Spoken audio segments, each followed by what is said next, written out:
یا رب المرسلین ابی القاسم محمد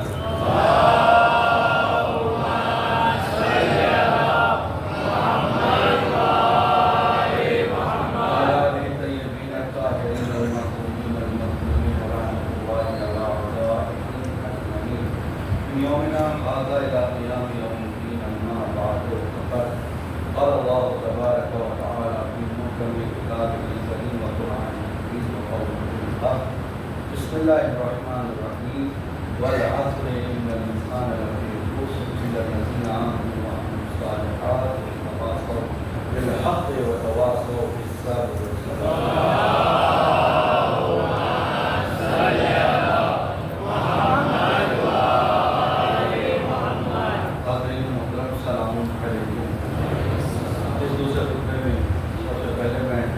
الہی کی دعوت دیتا ہوں اپنے آپ کو اور ساتھ ساتھ آپ تمامی حضرات کو تقوی الہی کی تلقین اور نصیحت کرتا ہوں. ہر انسان کا فریضہ، ہر انسان کی ذمہ داری یہ ہے کہ انسان بہترین اور صالح عمل کو انجام دے. جب بہترین اور صالح عمل کو انجام دے گا تو اس کا فائدہ یہ ہوگا کہ وہ اللہ کی بارگاہ میں کامیاب و کامران ہو جائے گا. لیکن اگر اس نے ذرہ برابر بھی اللہ کے لیے عمل نہ کیا، لوگوں کے لیے عمل کیا، دکھانے کے لیے عمل کیا، تو یہ سارے عمل جتنے بھی اس نے کیے ہیں سب بیکار ہو جائیں گے اور یہ سارے عمل دنیا میں رہ جائیں گے. جب روز محشر سوالات کی باری ہوگی، روز محشر لوگوں سے پوچھا جائے گا تم کیا لے کر آئے ہو، تو وہ کہیں گے ہم نمازیں لے کر آئے، روزے لے کر آئے، عبادت لے کر آئے. تو کہے گا پروردگار دکھاؤ وہ عبادت، وہ نماز، وہ روزہ کہاں ہے؟ تو بتائے گا یہ ہے کہ یہ تو تمہارے پاس ہے ہی نہیں. کیوں کہ یہ تو تم نے دنیا کے لیے کیا تھا، میرے لیے کیا کیا ہے وہ بتاؤ. اگر دنیا کے لیے کرو گے تو دنیا میں رہ جائیں گے، اللہ کے لیے کرو گے تو اللہ کے پاس جائیں گے. بہرحال بہت ہی کم وقت رہ گیا، جو بھی باتیں آپ حضرات تک پہنچانا چاہتا ہوں کیونکہ اس کے بعد سیدھے ماہ محرم الحرام ہو جائے گا. اور جب ماہ محرم الحرام آ جائے گا تو یعنی جمعہ تو آئے گا، اس سے پہلے وہاں پر جمعہ ہوگا، مجھے موقع نہیں ملے گا. لہٰذا چند باتیں آپ تک پہنچا دی جائے اور انشاءاللہ پھر اشرا بھی پڑھنے چلا جاؤں گا. تو لہٰذا ہو سکتا ہے مجھے جمعہ بھی نہ ملے، تو جو باتیں ہیں وہ آپ تک پہنچا دینا چاہتا ہوں. ہماری لڑائی جو ہوتی ہے سماجی لڑائی ہوتی ہے، ہماری لڑائی سماجی لڑائی ہوتی ہے. لڑائی شروع ہوتی دین کے نام سے اور دین کے نام سے لڑتے لڑتے ہم سماجی لڑائی لڑنے لگتے ہیں اور سماجی لڑائی لڑتے لڑتے اتنا آگے نکل جاتے ہیں کہ ہمیں صرف لڑائی کا جو خیال آتا ہے وہ 2 مہینہ 10 دن میں آتا ہے یا کبھی کبھی ماہ مبارک رمضان میں آ جاتا ہے. اس کے علاوہ جتنے بھی مہینے آتے ہیں ایک ساتھ کھانا، ایک ساتھ بیٹھنا، ایک ساتھ اٹھنا، ایک ساتھ جانا، ان کی دعوت میں ان کی دعوت میں، ان کے ساتھ رہنا ان کے ساتھ رہنا، یہ سارے کام ہم کرتے ہوئے نظر آتے ہیں. لیکن جب ابا عبداللہ حسین علیہ السلام کی باری آتی ہے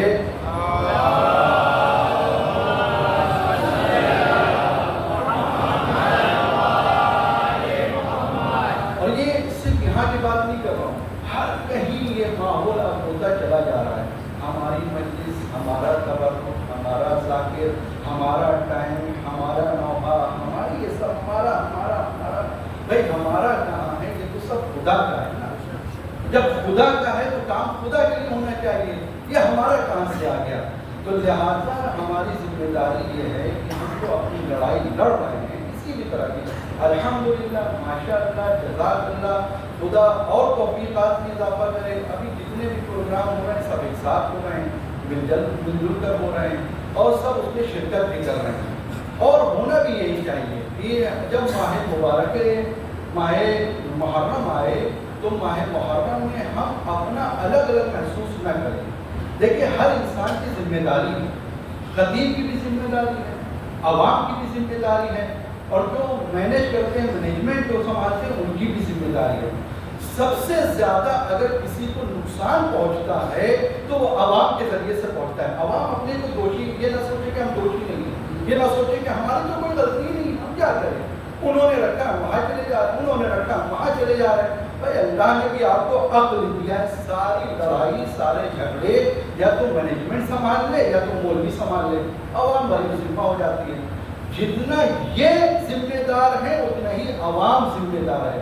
اگر عوام صحیح و سالم ہوتی تو نہ وہ خلیفہ کبھی خلیفہ بن پاتا، نہ یزید کبھی تخت خلافت پہ آ پاتا. یہ عوام کی کمی تھی.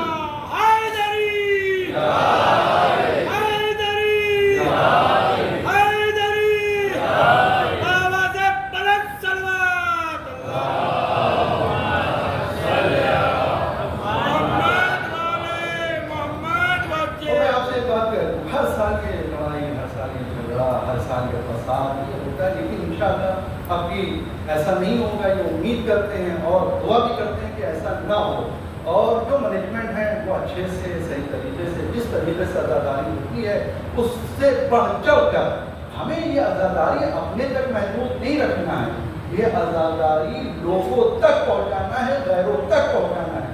جب ہم اپنا کردار نہیں سنبھال پا رہے ہیں تو دوسروں کا کردار کیسے سنبھالیں گے؟ جب ہم اپنے آپ کو نہیں سنبھال پا رہے ہیں تو دوسروں کو کیا سنبھالیں گے؟ دوسروں کو کیا بہتر بنائیں گے؟ ہم خود ہی لڑے بھڑے جھگڑے میں پھنسے ہوئے ہیں. ہم ادھر جائیں ادھر جائیں ادھر جائیں ادھر جائیں، کہاں جائیں؟ ایک وقت میں دو جگہ. ابھی ایسا نہیں ہے، حالانکہ میں پہلے سے یہ بات کہہ دے رہا ہوں، اگر کسی کے ذہن میں یہ خیال آئے تو کم سے کم یہ سوچ لیں کہ جناب سیدہ جناب زہرا جناب فاطمہ سلام اللہ علیہ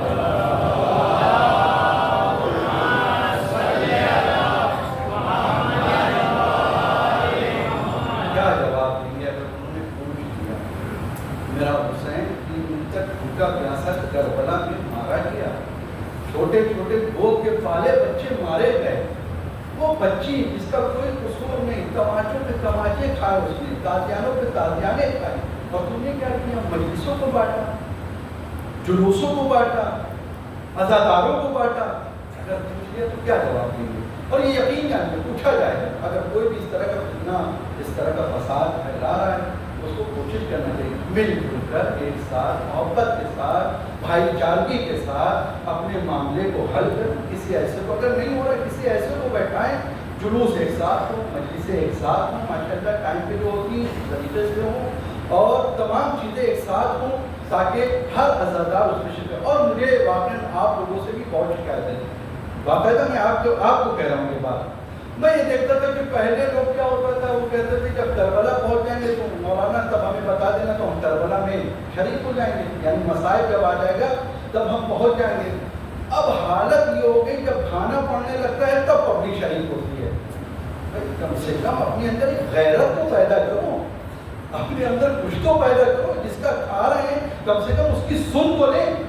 آج ہماری نسل جاہل اسی وجہ سے رہ رہی ہے کہ ہم عزاداری سیدۃ الشہداء کو اہمیت نہیں دے رہے ہیں، اس کے ذکر کو سن نہیں رہے. اگر ذکر کو سنتے تو ہماری عزاداری بھی کامیاب ہوتی، آنے والی نسلیں سمجھتی. آج واقعی آج ابھی ہم کھانے کے چکر میں باہر کھڑے ہیں، کل آنے والا زمانہ یہ آ جائے گا کہ ہم مجلسوں میں نہیں جائیں گے. کیوں؟ کیونکہ ہم اپنے بڑوں کو دیکھ رہے ہیں، اپنے بزرگوں کو دیکھ رہے ہیں. جب وہ نہیں آتے تو ہم کیا آئیں گے؟ ایک زمانہ وہ آئے گا کہ آدمی ڈھونڈے گا بھائی کہاں ہیں، ان کو بلاؤ ذرا مجلس سنیں، مجلس شروع کریں. عزیزان محترم، میرے برادر، میرے بھائی، اگر بات بری لگ رہی ہے تو کم سے کم بری کا طریقہ یہ ہے کہ اس بات پہ عمل کر کے اس کو دور کیا جائے. میں آپ سے معذرت چاہتا ہوں اگر آپ کو اس بات سے دل دکھا اس کے لیے معذرت چاہتا ہوں. پھر میں کہہ رہا ہوں اپنی عزاداری کو اہمیت دیجیے. کچھ نہیں بچا ہمارے پاس، کچھ نہیں بچا. بچے پڑھنے کے لیے تیار نہیں، علم ہمارے پاس ہے نہیں، ایجوکیشن ہمارے پاس ہے نہیں، پردہ ہمارے پاس ہے نہیں، دین کی رعایت ہمارے پاس ہے نہیں. کچھ نہیں بچا ہمارے پاس. ایک یہی بچا ہوا ہے جس کی وجہ سے مردیت بھی باقی ہے، جس کی وجہ سے مہدیت بھی باقی ہے. اگر یہ بھی ہم نے ختم کر دیا تو ہم کہاں جائیں گے؟ ہمارا کوئی ٹھکانا نہیں. لڑائی جھگڑا اپنا بند کر، جلوسوں میں یہ جو جھگڑے ہونے بند کریں. ایک اچھا پیغام، ایک اچھا میسج لوگوں تک پہنچائیں تاکہ لوگ دوسرے شامل ہوں اور وہ واقعی دیکھیں ہاں ان کے کیا عزاداری ہوتی ہے، ان کے کیا بتایا جاتا ہے، دین کیا ہے، ان کے کیا طریقہ ہوتا ہے، ان کے کیا سلیقہ ہوتا ہے. اگر یہ ہم نے کر دیا تو واقعی شہزادی ہماری ہم سے راضی ہو جائیں گے، رسول ہمارے ہم سے راضی ہو جائیں گے، آقا حسین ہمارے ہم سے راضی ہو جائیں گے. اگر یہ نہ کیا تو کچھ نہیں ہمارے لیے، جیسے سب تھے ویسے ہم. تو لہٰذا آئیے ہم سب مل کر دعا کرتے ہیں. ایک پیغام ہے ہمارے لیے کہ ہم سب ایک ساتھ مل جل کر اتحاد کے ساتھ یہ جو عزاداری آنے والی ہے اس میں بڑھ چڑھ کر حصہ لیں اور بارگاہ دعا کرتے ہیں پروردگار جہاں کہیں بھی مومن مومنات پریشان ہر کی پریشانی کو دور کرنا اور جو ہمارے درمیان کینہ حسد نفرت بغض یہ ساری چیزیں ہم سے دور فرما یہ ایسی چیز ہے جس کو پروردگار نے اہل بیت سے دور رکھا ہے اگر ہمارے اندر پائی جاتی ہے تو ہم کہاں اہل بیت کے قریب ہو سکتے ہیں تو لہٰذا یہ چیزیں ہمارے اندر سے دور ہونا چاہیے بسم اللہ الرحمن الرحیم ان اللہ وملائکتہ یصلون علی النبی یا ایھا الذین آمنوا صلوا علیہ وسلموا تسلیما